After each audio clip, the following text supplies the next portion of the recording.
OTT platform पर release हुई panchayat 3 series ये काफी ज्यादा लोगों को पसंद आ रही है और काफी चर्चाओं में। हालांकि इससे पहले जो पंचायत के 2 सीरीज थे वो भी लोगों को काफी पसंद आई, दर्शकों ने खूब ज्यादा सराहा और खास तौर पर इसमें काम करने वाले जो किरदार है वो काफी ज्यादा चर्चाओं में रहे। इस बार पंचायत की तीसरी सीरीज जो है वो लोगों को काफी पसंद आ रही है, काफी चर्चाओं में है और सबसे ज्यादा इसके जो किरदार हैं वो बहुत पसंद आ रहे हैं लोगों को। आज हमारे साथ बाइस्कोप पे जुड़े हुए हैं विशाल यादव जी, जिन्होंने सीरीज में पंचायत में जगमोहन का किरदार निभाया है। बहुत बहुत स्वागत है विशाल जी आपका। हेलो हेलो, धन्यवाद, बहुत बहुत धन्यवाद आपका। कैसा लग रहा है आपको पंचायत सीरीज तीसरे सीरीज में काम करके, और आप काफी ज्यादा चर्चा में आ गए हैं जगमोहन के किरदार से।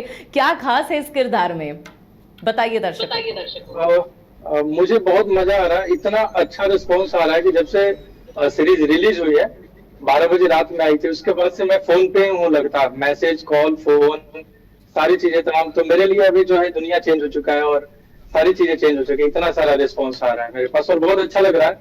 और इतने बड़े सीरीज का हिस्सा होना मेरे लिए लकी है और बहुत अच्छा रहा और बहुत मजा आ रहा है। काफी अच्छा रिस्पॉन्स आ रहा है लोगों का।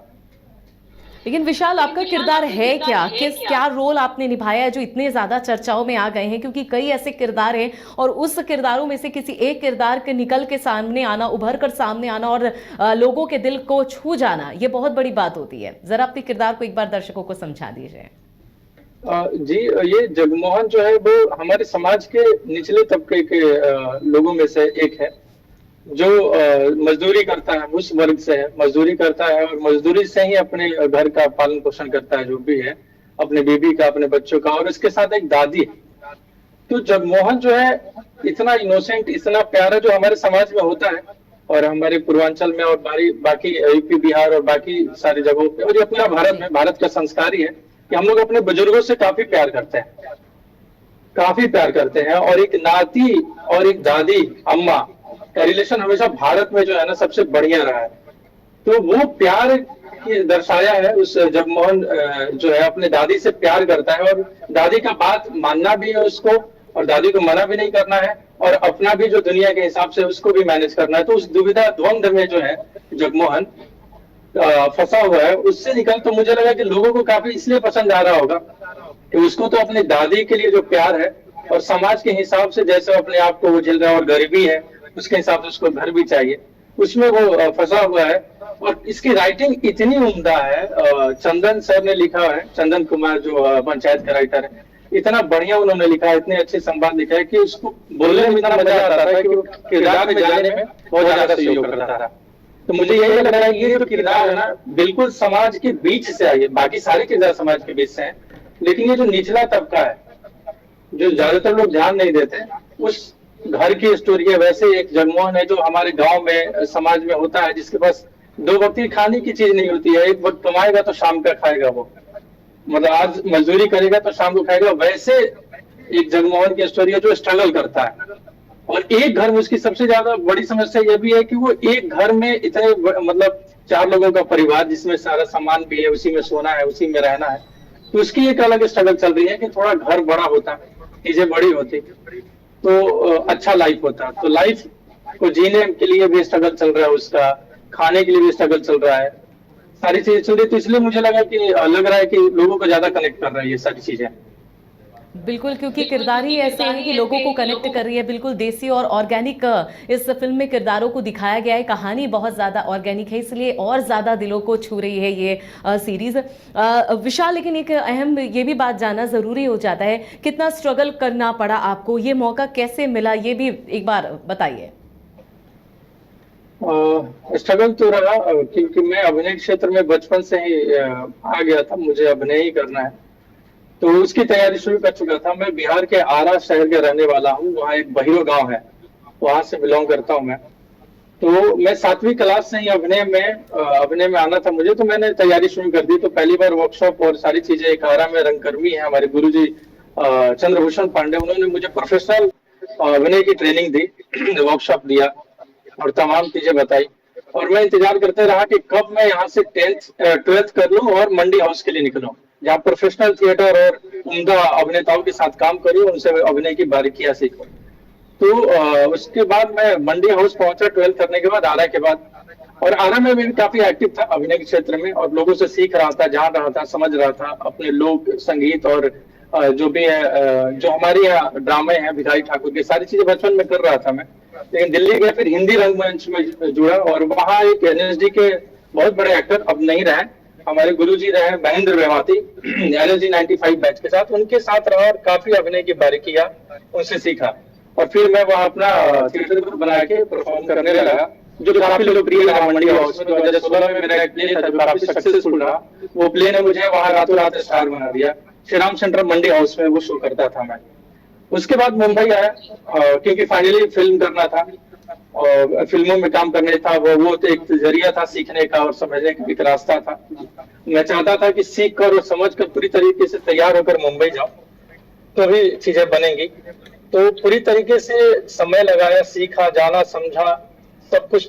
तो लगा, समाज को लगा, वहाँ के हमारे जो सीनियर थे उनको लगा कि अब तुम्हें विशाल मुंबई जाना चाहिए, मुंबई अगर जाना चाहते हो तो मैं मुंबई ही आना चाहता था। मुंबई आया, और मुंबई आने के बाद रहा कास्टिंग डायरेक्टर से मिलना, लोगों को बताना कि जी हाँ मैं एक्टर हूँ, अपने बारे में बताना। पहले तो लोगों को बताना होता है यहाँ पे। तो मैंने ठान लिया था कि मुंबई जैसे शहर में तो ऐसा अनजान शहर कभी आया नहीं, समुंदर देखकर डर लगता था मुझे जी। और जहाँ मैं आया था, जिस लड़के के पास पीजी रहता था, वहाँ समंदर की आवाज आती थी रात में, तो आवाज सुनकर डर लगता था मुझे। और इतने बड़े शहर में, जो शहर जो बहुत तेज है, उसमें अकेला कोई जानता नहीं है, आपको सड़क नहीं पता ये सड़क कहाँ जाएगा, तो बड़ा कष्ट हुआ शुरुआती दिनों में। लेकिन धीरे धीरे धीरे धीरे घूमते रहा, करते रहा। उस कष्ट के दिनों में मेरी छोटी बहन जो है मुझे हमेशा मनोबल देते रही, फोन पे बात करते रहा मैं उससे, और उसने कहा, उसने मेरा बहुत हिम्मत बढ़ाया। मेरे बड़े भाई विकास यादव, वो भी काफी सपोर्ट अभी तक, मतलब बड़ा भाई ऐसा मानो कि बल है, तो उन्होंने हमेशा सपोर्ट करते रहे मुझे। तो मैं मुंबई आया और लगभग 4 साल होने को था जब मैं पंचायत में सेलेक्ट हुआ। तो इससे पहले तमाम बड़ी फिल्में और सीरीज में मैं शॉर्ट लिस्टेड हो रहा था ऑडिशन के लिए। आप लोग अच्छे ऑडिशन ले रहे थे, मैं बहुत शुक्रिया अदा करता हूँ तमाम कास्टिंग डायरेक्टरों का मुंबई में।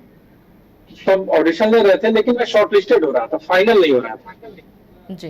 तमाम बड़े फिल्मों में और सीरीजों में मैं शॉर्ट लिस्टेड जरूर हो रहा था।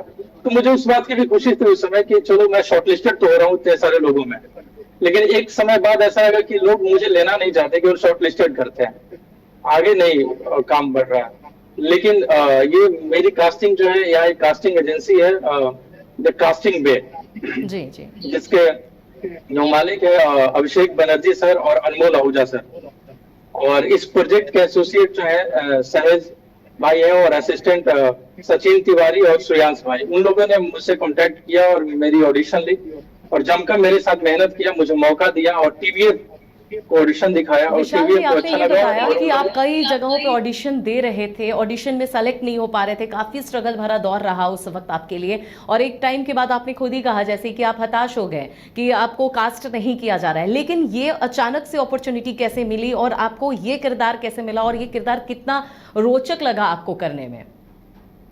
देखिए, इसका मैं ऐसे, मुझे लगभग 4 साल होने को आ रहा था मुंबई में, तो रिजेक्शन इस बात की वजह थी कि जैसे कि 200-250 लोगों का ऑडिशन हुआ, तो उसमें मैं 3-4 लोगों में पहुंच जाता था कि आप शॉर्ट लिस्टेड हो, 3-4 लोगों में हो, किसी का नंबर हो सकता है, ये किरदार आप करो। वहां तक तो मैं पहुंच रहा था मेहनत और ईमानदारी से, और भगवान की कृपा से सारे प्रोजेक्ट में पहुंच रहा था मैं, जो भी ऑडिशन आ रहे थे मैक्सिमम प्रोजेक्ट में मैं पहुंच रहा था। तो अचानक हुआ क्या कि इस प्रोजेक्ट में कास्ट होने से जस्ट पहले होली का समय था, मैं घर गया था और मेरी माँ की तबीयत खराब हो गई, उसको पैरालिसिस मार दिया। तो और दोनों भाई जो हम लोग हैं घर से बाहर, बड़े भाई साहब मेरे डिजाइनर हैं, वो अहमदाबाद में है।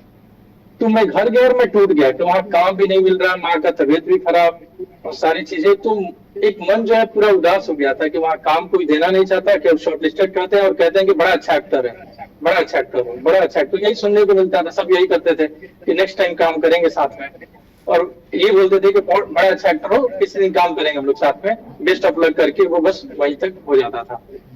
तो मुंबई आना था होली बाद, और माँ की तबीयत भी खराब, सारी चीजें बेड में पड़ी हुई, और एक भाई का रहना घर पे बहुत जरूरी था। लेकिन मेरी छोटी बहन है जो लाला यादव, उसने कहा कि ये जो परिस्थितियां हैं वो तो चलती रहेंगी, तुम अपना स्ट्रगल मत छोड़ो, तुम काम करो, मैं घर संभाल लूंगी। और उसने मुझे हिम्मत दिया, उसने कहा कि मैं घर संभाल लूंगी, तुम मुंबई जाओ, काम करो, स्ट्रगल करो, लोग तुम्हें जानते हैं, समझते हैं, तुम्हारी सराहना करते हैं, तुम्हारे टैलेंट को वो करते हैं, तो तुम जाओ, शॉर्टलिस्टेड हो, कोई भी तो दिन आएगा जिस दिन तुम्हें लोग कहेंगे कि हाँ ये रोल यही करेगा। जी। तो जस्ट होली बाद में आया ही था और अचानक से कास्टिंग पे ने मुझे संपर्क किया इस किरदार के लिए। तो मेरे पास जब स्क्रिप्ट है तो मैं समझ गया कि ये पंचायत सीरीज ही है, क्योंकि ब्रीफ उनका रात में आना था। जी। तो मैं समझ गया और ऑडिशन में करता था 100%, मैं सोचा कि इसको तो 150% करूंगा, मौका नहीं जाने दूंगा। तो मैं रात दिन एक करके उस ऑडिशन को बढ़िया बनाया, उन लोगों को अच्छा लगा, फिर उन लोगों ने बुलाया, सेकंड राउंड किया, फिर थर्ड राउंड किया, और फिर टीवीएफ ने और दीपक सर ने मुझे सेलेक्ट किया। टीवीएफ जो डायरेक्टर है दीपक मिश्रा सर, उनका बहुत बहुत थैंक यू, बहुत प्यार, जिन्होंने मुझे मौका दिया। तमाम लोग तो मुझे शॉर्टलिस्टेड कर रहे थे, लेकिन पहली बार मौका जो टीवीएफ ने दिया, दीपक कुमार सर, अरुणाभ सर और चंदन कुमार सर जो राइटर है, कमाल के राइटर है, और कास्टिंग पे जिन्होंने मुझे ढूंढा इस रोल के लिए, अभिषेक बनर्जी सर, अनमोल आहूजा सर, श्रेयांश भाई, सहज भाई, सचिन तिवारी भाई। ये जो मौका आपको मिला, ये काफी एक बेहतरीन मौका है, क्योंकि आप कई समय से इसका इंतजार कर रहे थे, ऐसी अपॉर्चुनिटी आपको मिल नहीं रही थी, लेकिन मिली। तो ऐसा किरदार आपको मिला कि आप अभी केंद्र बिंदु बन गए इस सीरीज में। आखिर क्यों इतना प्यार मिल रहा है? ऐसा क्या अच्छा लगा होगा दर्शकों को आपके किरदार में? एक बार ये भी बताइए, क्योंकि ये भी दिलचस्प होगा ये सफर जानना। और जुड़ने की एक ही बात है कि किरदार में सच्चाई है। मैंने कोशिश किरदार करते वक्त यही सोचा कि मैं इसका सोल जो है वही करूंगा, जिस किरदार का ओरिजिनल सोल होगा ढूंढने की कोशिश की, और मैं यही कोशिश कर रहा था परफॉर्म करते वक्त कि इस किरदार का ओरिजिनल सोल दिखे मेरी आंखों से, मेरे चेहरे से, मेरी भाव भंगिमा से। किरदारों के पास इस किरदार के जो ओरिजिनल सोल है मैं पहुंचाऊं, वो अपने आंखों से पहुंचाऊं, अपने चेहरे के रिएक्शन से पहुंचाऊं, या अपने जेस्चर से पहुंचाऊं। तो ये कोशिश रही, और कोशिश जैसे लोगों का रिस्पॉन्स आ रहा है तो मुझे लग रहा है कि मैं इस कोशिश में कामयाब हुआ। तो मुझे लगा कि वो इमोशन जब लोगों के पास पहुंचता है उस सारी चीजें, तो लोग कनेक्ट करते हैं कि हाँ ये तो ऐसा ही है, ऐसा ही होता है, वैसी चीजें हैं। तो मुझे लग रहा है कि लोगों को इमोशन कनेक्ट कर रहा है, उस किरदार का इमोशन लोगों को कनेक्ट कर रहा है। बिल्कुल। आपके सामने विशाल कई ऐसे किरदार हैं, काफी फेमस कलाकार भी, लेकिन हमने देखा है कि उसमें बहुत आम चेहरों को लाया गया है इस पूरे सीजन में, दिखाने की कोशिश की है, क्योंकि आपने खुद ही कहा कि आपका जो किरदार है वो एक सच्चाई को रिप्रेजेंट कर रहा है, और सच्चाई कहीं ना कहीं वो ऑनेस्टी लोगों को कनेक्ट कर रही है, इसलिए लोग बहुत ज्यादा पसंद भी कर रहे हैं इस सीरीज को भी और आपके किरदार को भी। क्या लगता है कि आगे और, क्योंकि आप बहुत पसंद किया गया है आपके किरदार को, आपके रोल को, आपके अभिनय को जनता ने खूब प्यार दिया है, आगे क्या क्या प्लान्स हैं? और बहुत सारी सीरीज या फिल्म जो जिसे आप साइन करने वाले हैं वो भी पाइपलाइन में, इसका कोई जिक्र करेंगे? जी, बहुत सारे ऑफर आने शुरू हो गए हैं, और अच्छे अच्छे कास्टिंग डायरेक्टर, बड़े बड़े कास्टिंग डायरेक्टरों के मैसेज आ रहे हैं जी। और अच्छा रिस्पॉन्स आ रहा है, तारीफ कर रहे हैं, जिनका कभी मैसेज नहीं आता था, और मैं चाहता था कि कभी इनसे बात हो जाए, सर से मैं कहूँगी सर मैं एक्टर हूँ, मुझे भी काम दीजिए। वैसे लोगों का मैसेज आना शुरू हो गया है, फोन आना शुरू हो गया है, और कुछ प्रोजेक्ट आने शुरू हो गए हैं जो बातचीत चल रही है, जो मुझे लेकर बनाना चाहते हैं सारी चीजें अच्छे, इससे भी बड़े रोल में और अच्छे रोल में और बिल्कुल अलग रोल में। तो मेरे पास फोन आने शुरू हो गए हैं, तो मैं डिसाइड करूंगा कि इसके बाद कौन सा काम चूज करूं और उसके साथ करूंगा, क्योंकि इससे बिल्कुल अलग करना चाहता हूं मैं। क्योंकि ये किरदार भी जब मैं कर रहा था तो मेरा व्यक्तित्व और उस किरदार का व्यक्तित्व बिल्कुल अलग है। तो मैं कोशिश करता हूँ हमेशा अभिनय से कि करेक्टराइजेशन करूं और उस किरदार को पूरी तरीके से इंटरलाइज और आउटर पूरा वही दिखे। तो आप मुझे जैसे अभी देख पा रही होंगी और किरदार को देख, तो बिल्कुल थोड़ा अंतर आपको जरूर दिखेगा स्क्रीन पे और अभी। बिल्कुल, वाकई में असल जिंदगी से जब आप किसी किरदार में किरदार को रोल करते हैं तो वो बिल्कुल अलग दिखती है उसकी परछाई, लेकिन हम दिखाने की कोशिश असलियत ही करते हैं, जो आपके रोल को बहुत ज़्यादा पसंद किया गया है। विशाल, एक और आखिरी सवाल आपसे, ज़्यादा वक्त नहीं लूँगी आपका। ये पूरा सफर कितना दिलचस्प रहा, और अब लोगों के दिलों में आपने जगह बना दी है, लोगों के दिलों को छू लिया है, इतना प्यार मिल रहा है, कैसा लग रहा है आपको? बहुत प्यार आ रहा है कि मैं रात में सो नहीं रहा हूँ कि किसी का मैसेज मिस ना हो जाए, किसी का फोन मिस ना हो जाए। बड़ा प्यार से तो भगवान ऐसे नजर दिए हैं कि भाई इतना सारा रिस्पॉन्स आ रहा है, तो मैं सबको रिस्पॉन्स कर रहा हूँ, सबसे बातें कर रहा हूँ। इतना प्यार आ रहा है, इतना, जब से रिलीज हुआ मैं सो नहीं पाया हूँ और नहीं चाहता सोना। मैं ऐसा ही रिस्पॉन्स करना चाहता हूँ, लोगों के साथ प्यार अगर आप परफॉर्म करते हो, लोग जुड़ते हैं आपके साथ, इससे बड़ी कामयाबी कुछ हो नहीं सकती। बिल्कुल। और मुझे कल ही एक दर्शक या फैन कहे मिला, मैं सड़क पे खड़ा था मुंबई शहर में, वो लखनऊ का शायद था, और मुझे मेरी अभी जो फिजिक है, उन्होंने आके मुझसे कहा कि आप जगमोहन है, मैंने कहा हाँ।